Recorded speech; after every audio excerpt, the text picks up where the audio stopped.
Hello, everybody. Hope you're having a great day.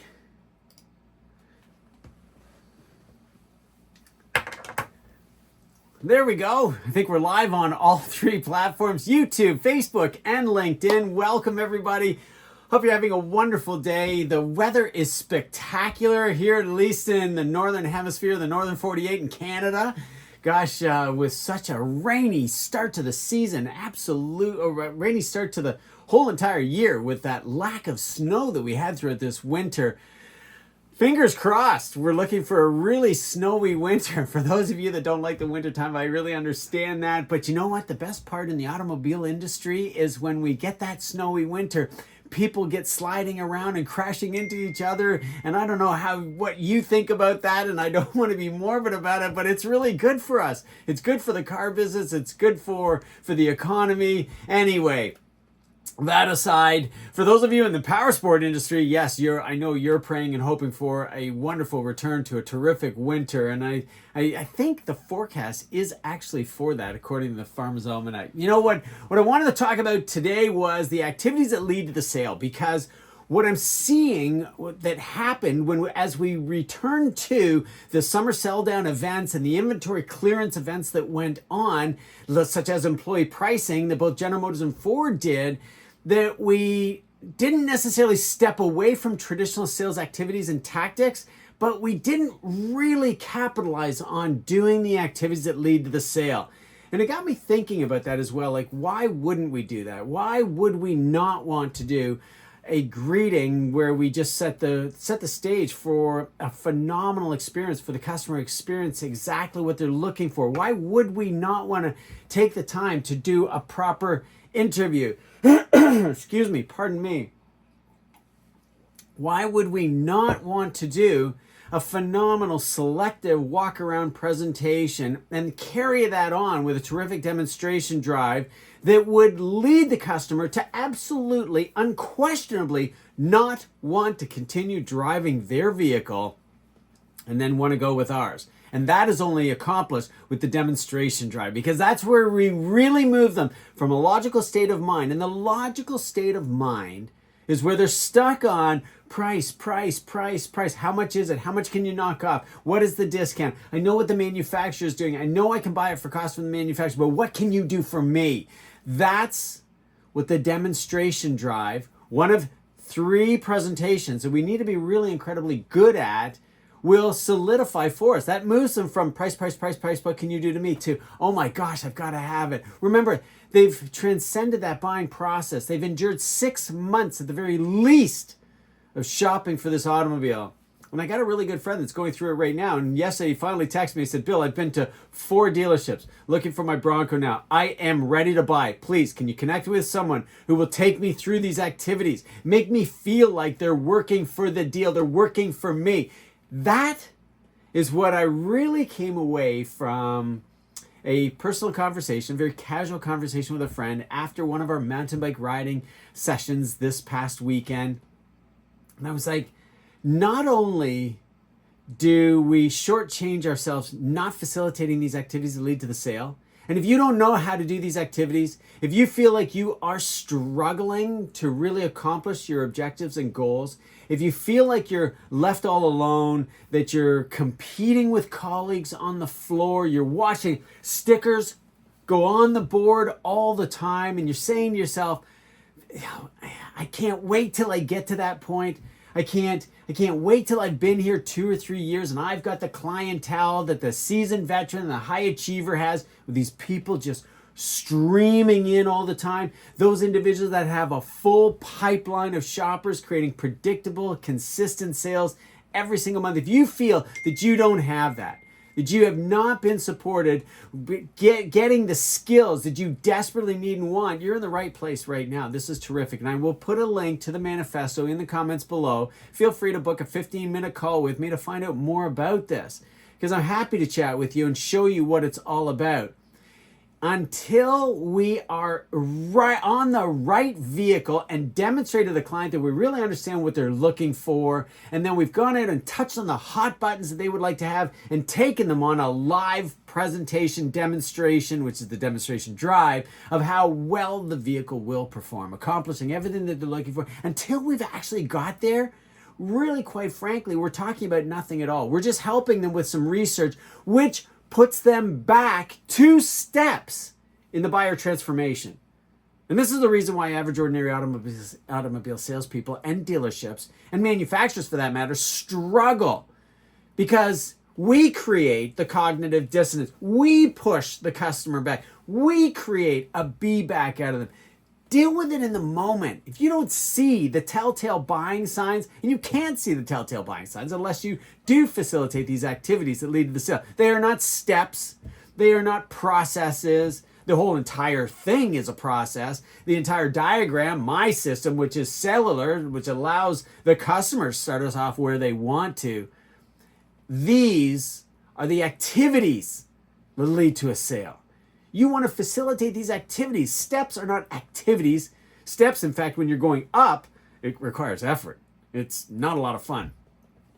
Which that leads me to what I started the conversation off with. And by the way, my name is Bill Harvey. I'm with the Auto Sales Academy and the Auto Dealership Academy on LinkedIn and on YouTube. So thank you so much for joining me today. If you want to know more about either one of these two, I'll put a link to our website below. And if you are a dealer principal, if you're a sales manager, if you're the owner of the dealership, there's a magnificent opportunity for you in Canada, as we are an approved vendor for the Canada Job Opportunity Grant, to get our system of 3 phases and 9 steps for your sales team, which includes fixed operations. You can put your service advisors through it. We don't specifically address drive-through training in this session, but I can create custom sessions for you that we can specifically address that. This is sales training.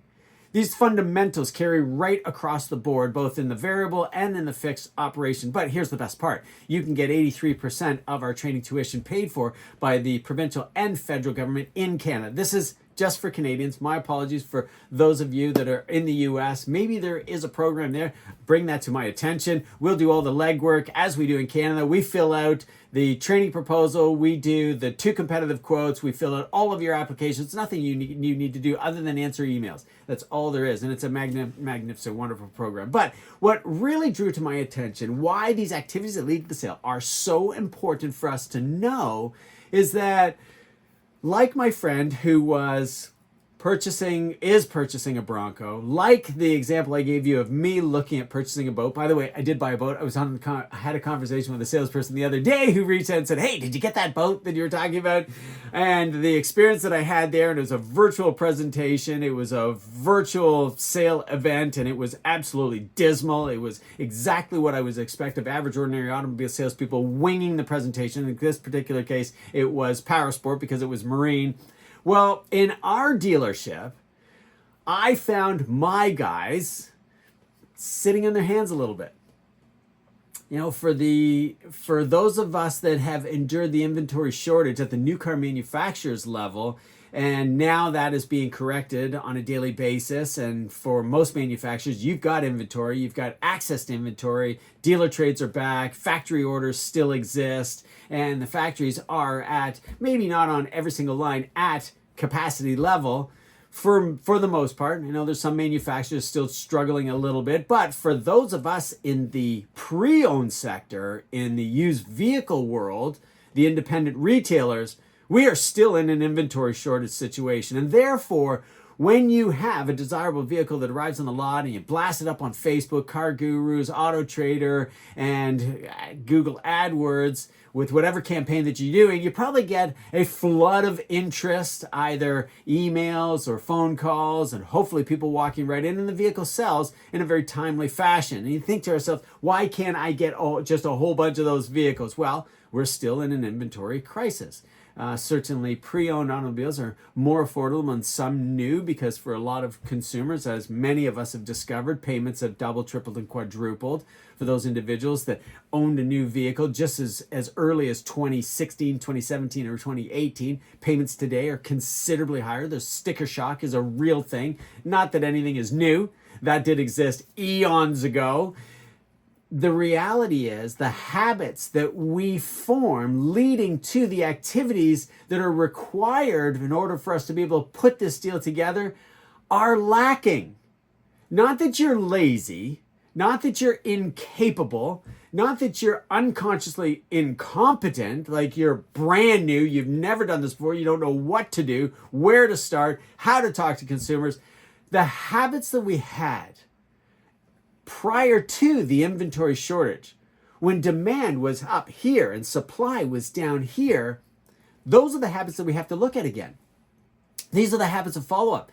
And it really made so much sense to me because this time of the year at the inventory sell down of every industry, and I did make reference to this last week, I bought 2 bicycles. I purchased 2 mountain bikes, replacing 2 of the other mountain bikes that I currently race and ride, because it was the inventory year-end clear out and they were a really fantastic buy. And so I posted my pre-owned bicycles on Facebook. And so I'm testing, right? Everything I share with you is tried and tested out there on the showroom floor. Not that we sell bicycles on our independent used car vehicle showroom, but we do sell snowmobiles, ATVs, UTVs, and boats on our lot if I get a chance to make a great buy on one, and I think there's market for it. This time of the year I would not be carrying boats, Sea-Doos, and jet skis. I want to liquidate all of that. This time of the year I'm looking for snowmobiles, right? And by the time Christmas rolls around, I want to be out of those snowmobiles because we'll be thinking about ATVs in very short order and UTVs. And anyhow, I posted my bicycles on Facebook and 1 boat, because I said I bought a boat. My wife said, you buy a boat, one's got to go. That made a lot of sense. And I was really just trading designs. It went from a McKee Craft to a Boston Whaler. So I post them on Facebook, and then I go about my daily routine. I'm working around in the yard. I'm going for rides with my pals on my new bike. We go out for dinner, and the light bulb turns on. And I realize, oh my gracious, everything that I teach, talk, and manage, I'm not doing myself. And I look at my Facebook messages, and there's a plethora of messages. I couldn't believe the action on the boat. Absolutely. Clearly, I priced it under market, and I've realized that now, but that's okay. I wanted to sell. It gets delivered this afternoon, right after this live session. And the bicycles, holy smokes, I sold 2 bicycles on Sunday. And these are not inexpensive bicycles, everybody. I want you to recognize these are not $40, $100. They're in the 4-figure range. They're not 5 figures, but they're in the 4-figure range. And so you have to be an enthusiast to want to own one of these bicycles. And the number of responses were amazing. Now, a lot of them, especially on Marketplace, and I was leveraging Kijiji as well, is this still available? And you know, the really funny part is, I don't know if this is what it is like for you versus me, but I read these ads where they say, I will not respond to, is this still available? And I won't respond to ridiculous offers, and only cash in hand offers accepted. No, I will not ship it. And it just leads me to believe that these individuals want customers to buy the way they want to sell. And that's not how it works, gang. Okay? When an individual, especially in Marketplace, clicks on that, is this still available? We've caught them in the very moment that they could actually be a buyer. Now, they can come out of that buying cycle, as I've shared with you before, in the upside down bell curve of how customers determine when they're going to buy. The nanosecond that they express interest is the very moment in time where we want to respond back to them. And if you get frustrated with, is this still available? Then use the automated response in Marketplace. Yes, it is. Are you still interested? It's a matter of click the button. That's all you need to do. And this way, you cannot get disappointed anymore. Do these people really exist? Are these people sincerely interested? They may not be. In the nanosecond that we catch them and they don't respond back to us, they may have woken up out of the ether at that second and realized, maybe I don't want to do this, or maybe I'm jumping the gun. And maybe they really are still in their research phase, and your ad, your hook, your story, your offer caught their attention, and then they let's call it accidentally clicked on the button. But for the other ones that do not, you've got to respond to them in timely. So when I started responding in a timely fashion, lo and behold, guess what happened? I sold 2 5-figure mountain bikes that are several years old. They are not just a year old. So these individuals are very excited about buying these bikes, very committed and dedicated to, in my opinion, the sport, their activity, and their interest, as I am, because they're spending a significant amount of money in hours. And this is what I don't think is happening right now on the showroom floor, because I'm watching my own guys do it in my own facility and setting, because we haven't been doing the training on it. So by revisiting, because that's really all it is. And if you're brand new to the industry, you're going to absolutely love this. And you want to definitely click on that link below and book a discovery call with me. Let me tell you right now how to sell 10, 20, 30 vehicles per month with predictable consistency, less than 30 leads. If you own a used car dealership, you can do this with less than 10 vehicles on the lot. You can make $50K a month with less than 10 vehicles on the lot if you do what is required and desired by the consumer. And that starts with a greeting. You don't get the second chance to make a first impression. And make no mistake, customers do not want another buddy. Their dance card is full. Don't try to find out who they are and where they live and what they do and how the weather is and how do they like the vehicle that they're driving. All they want to know when they walk in to see you, when they call you on the phone, when they email you, is what is your best price. And your best price, obviously, is the advertisement. And that is because we're telling the whole entire world what we can sell that vehicle for, be it new or used. If we're advertising anything on Facebook, Auto Trader, Car Gurus, and Google AdWords, and we're advertising a price, we clearly have thought consciously, either at the manufacturer's level, who is the avatar for this vehicle, how much money do they make, where do they live, how many people are they carrying around, or if we're an independent selling automobiles on a gravel lot with the naked light bulbs and the construction trailer in the back, not that there is anything wrong with that. I've had those lots as well. Don't beat us up for it, and I'm not criticizing you for it either. This is what consumers want at any one of these places. What is your best price? And when you advertise a price, you've thought to yourself, what will the vehicle sell for? That's how I sold 2 mountain bikes on Sunday and a boat. On Sunday. In fact, when my kids came over to go for a mountain bike ride in the afternoon, I said, okay, the retail store is closed. We're going out to play. And we all giggled and laughed about it because they're in sales as well. And so when you have that greeting that really makes somebody feel comfortable, right? If it is virtual and they say, hey, I'm interested in your car, truck, van, SUV, boat, ATV, airplane, mountain bike, roller skates, baby carriage, whatever it is. My wife she got so excited about me doing these activities. She sold 2 lamps that we had that were stuck in the storeroom and not doing anything. She knew that they were worth something and priced them accordingly. And lo and behold, they sold in an afternoon. When you get to the point where you can do the greeting and you can say, oh, how long have you been looking for a vehicle like this? What did you come in to see and drive today? When they call in and say, when would you like to drive it? When would you like to really learn everything about it? When would you is the action that creates and stimulates the activity that you want them to do. It's just like Ken Blanchard and Spencer Johnson talk about when the customer can see themselves, when you can see the customer seeing themselves getting what they want, you can see yourself getting what you want. It starts with the greeting. You don't get a second chance for a great first impression. Hi, how are you? Terrible greeting. Isn't it a beautiful day? Terrible greeting. Can I help you? Terrible greeting. And on the telephone, hi, this is ABC Motors. My name is Bill Harvey. This is the new car department. This is the sales department. How may I help you? Blah, that's all commission breath. That's what scares customers off. That was terrific in the 70s and the 80s. The customer today is very conscientious about who they're calling and where they're calling. They know the dealership that they've called. What they want to know is best price. So when you answer the phone, are you calling about employee pricing, where you pay what we pay, dead nuts cost? Are you calling about our private sale event?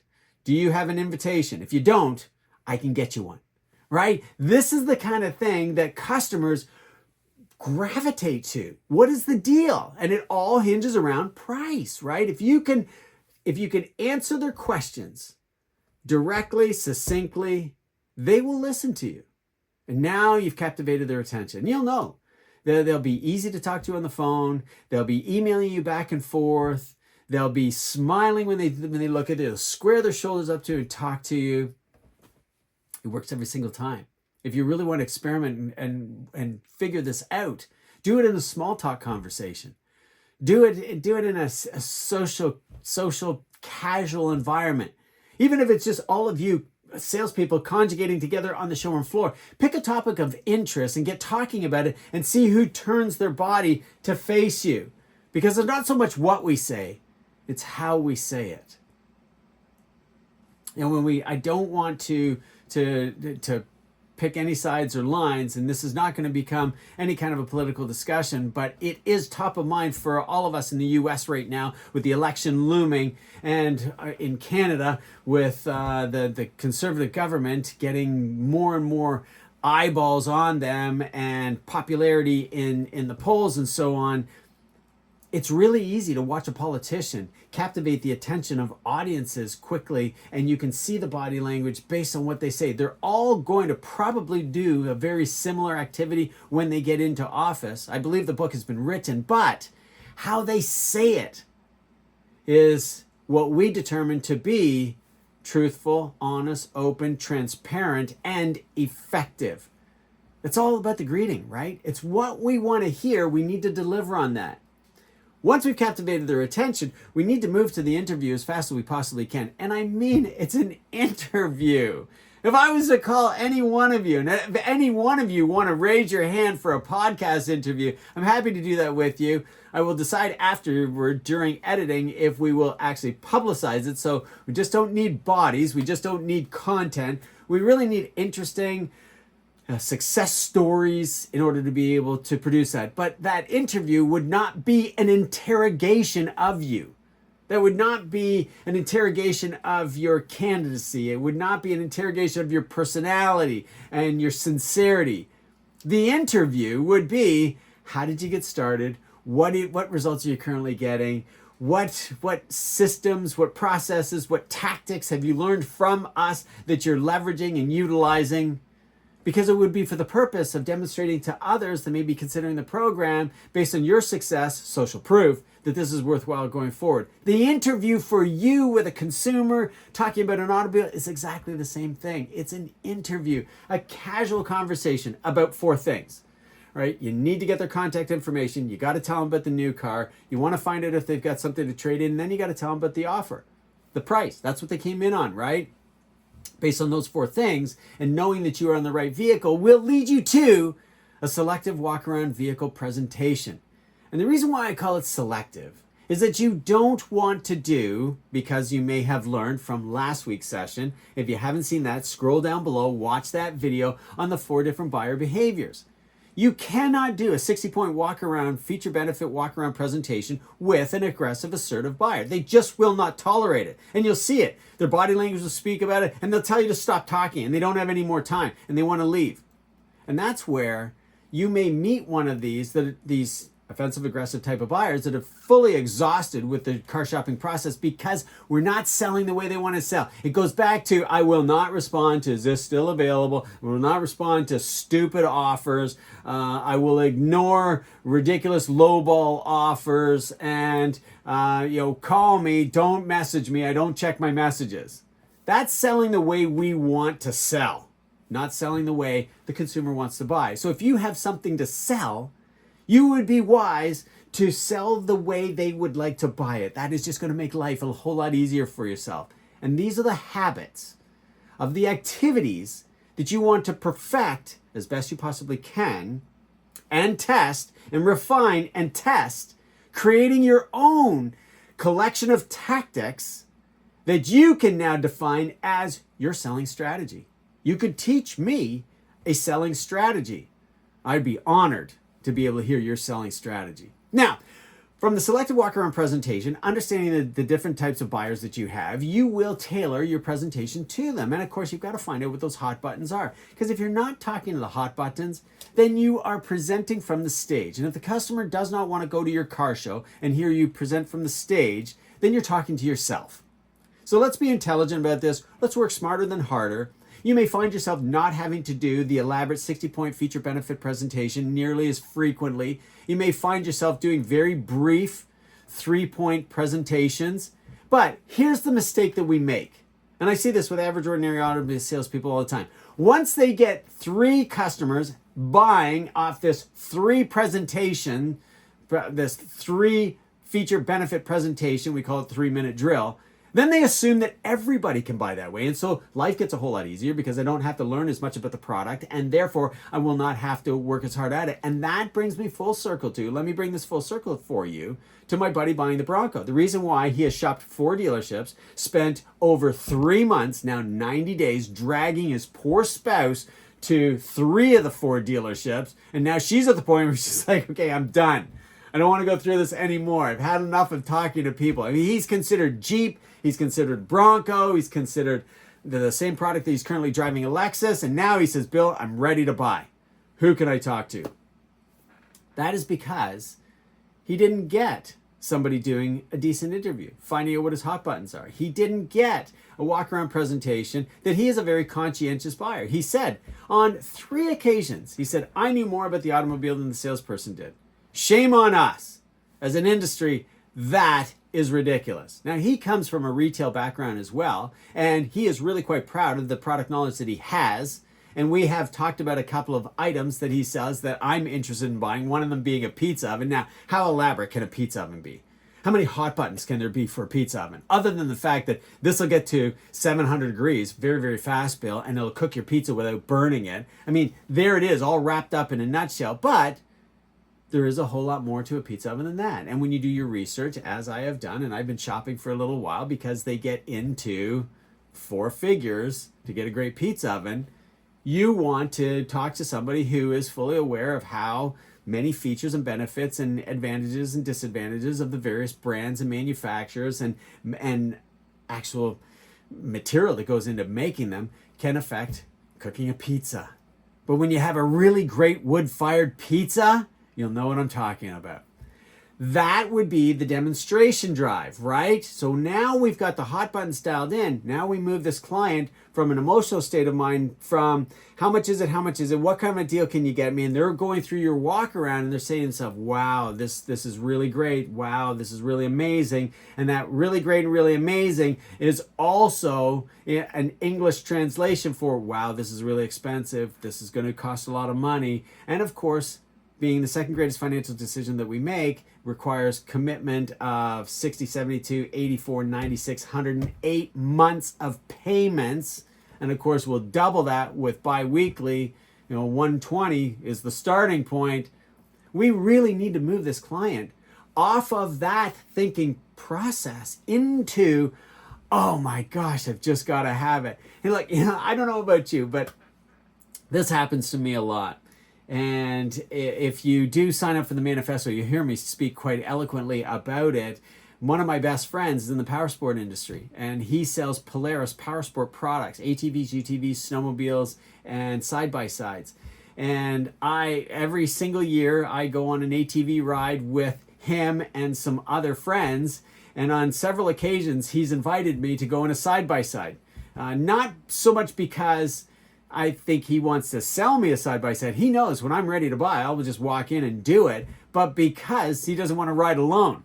However, by going on a snowmobile trip with him and him saying, hey, Harv, can I try your snowmobile, which mine would be 2 to 4 years old, and he's riding the latest and greatest of the most wonderful technology and the shiny brand new, and why would I ever say no? And I always say yes.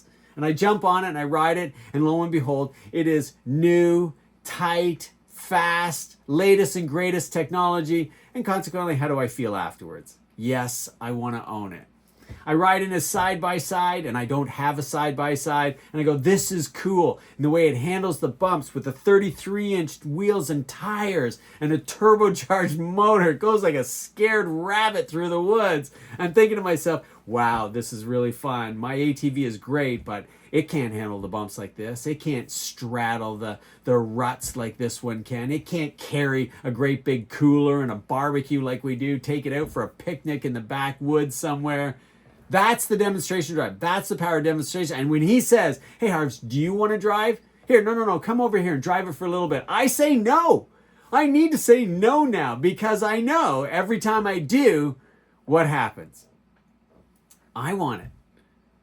I mean, I get this excited by going to the auction.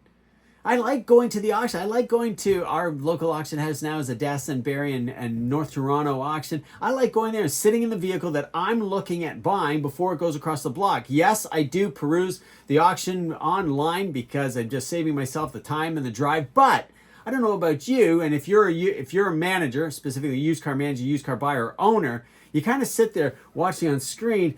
There's not a whole lot of emotion. The focus is still on price. It's really easy for us to walk away from it. I don't know if you've felt like this before, but I've walked away from a couple of years going, dang, why did I do that? Was I not paying attention? And of course, it comes back to my habits.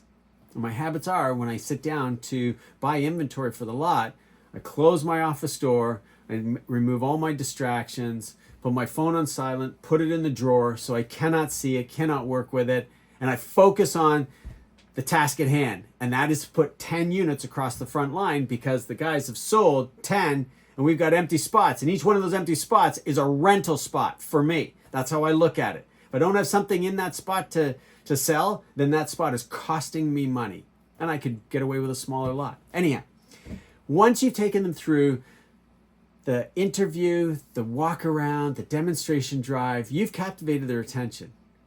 If anything, that's your irresistible offer, all wrapped up into one. And so now, it's very easy for you, in my opinion, to talk about the trade, their trade-in. Very easy for you to appraise their trade-in at a figure that none of them are ever happy and comfortable with, but they will accept it. Why? Why on earth would they accept it if they're not happy and comfortable with the number that you present to them? Because the demonstration drive, following the selective walk-around presentation, following the interview, just makes them feel so much more complete as a human being and as an individual. These are the activities that lead to a sale. This is how you sell 10, 20, and 30 vehicles per month with predictable consistency. And with that, gang, I am out of time. I just keep looking at my watch to make sure that I don't take you away from anything for too long at a time. Please join me every single week at the same time, 11 o'clock, Wednesday, Eastern Standard Time for these sessions. They are free, and spread the word, right? Pay it forward. If you got somebody else on your team that is struggling, that could really use the help and knowledge, please tell them about it. Get them to join the Auto Dealership Academy on LinkedIn and YouTube. Get them to join the Auto Sales Academy here on Facebook. And a high tide raises all ships. Just imagine if we could get every single dealership leveraging these activities with buyers when they come in. Buyers wouldn't come in kicking tires anymore.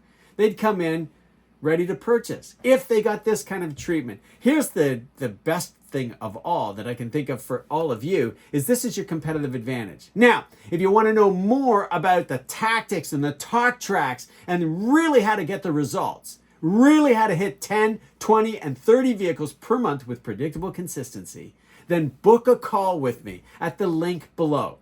It's free. I won't charge you anything. I'll tell you exactly what to do in that 15-minute moment that you can go out and sell an automobile every single day. Look, you've only got 26 days, maximum 26 days in a month without any stat holidays in that month to be able to work. If you take a couple of your days off, you're down to 22 days. So for you to be able to sell a car every single day, it's 22 vehicles in a month. Is it possible? Absolutely. It starts with your pipeline. We haven't talked about the pipeline. I made the gross assumption here that you've got a whole bunch of people coming in that you can put through the welcome interview, selective walk around, demonstration drive, trade appraisal, the purchase consultation, closing and negotiating. We didn't even talk about that, and then follow up with them. But here's the thing. We skipped the delivery presentation, which really solidifies repeat and referral business. That's how you sell 10, 20, and 30 vehicles with predictable consistency. You've got to get your people coming back because they're the easiest. Word of mouth advertising is the cheapest. And the only way you get word of mouth advertising, the only way you turn all of your buyers into advocates promoting your word is having our customer focus approach. So if you want to know more about the customer focus approach, you want to know more about the grants, if you want to know how to sell 10, 20, 30 vehicles per month with a predictable consistency, then book a call with me. I'll tell you all about it, how much it costs, how easy it is to get started. We just signed up a number of people yesterday. Now's the time to do it. You do not want to be doing this. Again, you don't want to be doing this in November.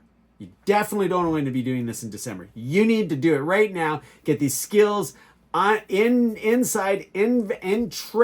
in you right now, so that when November and December comes along, you just cruise right through those seasonal moments of the year where the front doors aren't swinging, the phones aren't ringing, the email bell isn't chiming, and you're still putting stickers on the board all the way along. My guys sell 10 vehicles per month with predictable consistency every single month. And average, so they sell with predictable consistency, double digits, they average over 15 vehicles each. The only reason they don't average 15 vehicles is I can't get them the product. It all comes down to these activities that lead to the sale. You create these habits. You know what happens when you create a really great habit? Life gets easy. You know exactly what to do. There is no uncertainty. Nobody ever asks you, how's it going? And you never have anything other than the coined phrase, the ridiculous answer. And if you don't like it, my apologies to you. Living the dream, if that is not always your answer, then all you need to do is create excellent habits, refine and test until you get the results that you're looking for, and then maintain those habits. We've fallen off the habit of leveraging these activities. It's time to get back to them. And then, of course, knowing the tactics within each one of those habits, that's what will get you to 20 sales per month. Click the link below. I'll tell you all about it. Thanks so much for following me today. Have a wonderful day, super week, and a terrific weekend. And I'll talk to you again next week as we go into the end of the month. So if you are not at the numbers where you want to be, book a call, a discovery call. We'll get onto a strategy session of 45 minutes, and I'll tell you exactly what you can do to turn this month into a record banner month for you. If you work at Ford, you've got a phenomenal opportunity with employee pricing. Talk to you again real soon. Bye-bye for now.